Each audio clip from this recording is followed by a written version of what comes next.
സ്നേഹം നിറഞ്ഞവരെ, വിശ്വപ്രസിദ്ധ ചിന്തയിലേക്ക് സ്വാഗതം. ഒരു ദിവസം ഈ ടാക്സിയിൽ യാത്ര ചെയ്തപ്പോൾ എനിക്കുണ്ടായ ഒരു അനുഭവം ഇങ്ങനെയാണ്. യാത്ര തുടങ്ങുന്നതിന് മുമ്പ് ഈ ടാക്സിക്കാരൻ നമ്മളോട് ഒരു രൂപ പറയും. നമ്മളത് സമ്മതിക്കുന്നു. എന്നിട്ട് നമ്മൾ വണ്ടിയിൽ കയറുന്നു.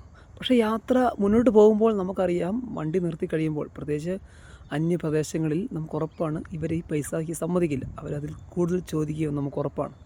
അതുതന്നെ ഈ യാത്രയിൽ സംഭവിച്ചു. ഇദ്ദേഹം എന്നോട് 100 രൂപ കൂടി കൂടുതൽ ചോദിച്ചു. അപ്പോൾ ഞാൻ വിചാരിക്കുന്നത് നമ്മളത് പൈസ കൊടുത്തോ ഇല്ലയോ എന്നുള്ളതല്ല, മറിച്ച് ഇത് ഒരു ടാക്സിക്കാരൻ്റെ കഥ മാത്രമല്ല. നമ്മൾ ഏത് ജോലി ചെയ്താലും മനുഷ്യൻ്റെ പൊതുവായിട്ടുള്ള ആഗ്രഹം, ഇയാൾ പറഞ്ഞ കൂടുതൽ പൈസ എനിക്ക് തരണേ.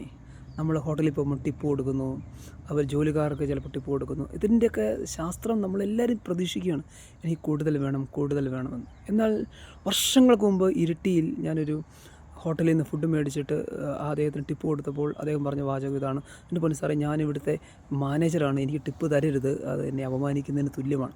അപ്പോൾ ഇത് ആ മാനേജറിൻ്റെ വാക്കുകൾ നമ്മൾ ഒരിക്കലും മറക്കുന്നില്ല. എന്നാൽ ബാക്കി ടിപ്പ് കൊടുത്തതും അതെല്ലാം നമ്മൾ മറക്കുകയാണ്. കാരണം ആ മനുഷ്യൻ നമ്മുടെ മനസ്സിൽ തന്നെ എത്രമാത്രം ഉയരത്തിലാണ് നിൽക്കുന്നത്. അപ്പോൾ നമുക്ക് കിട്ടുന്ന ചെറിയ ചെറിയ ഈ പ്രലോഭനങ്ങളോട് നമുക്ക് നോ പറയാൻ സാധിക്കുന്നുണ്ടെങ്കിൽ നമ്മൾ വലിയവരായിത്തീരുന്നു. Thank you.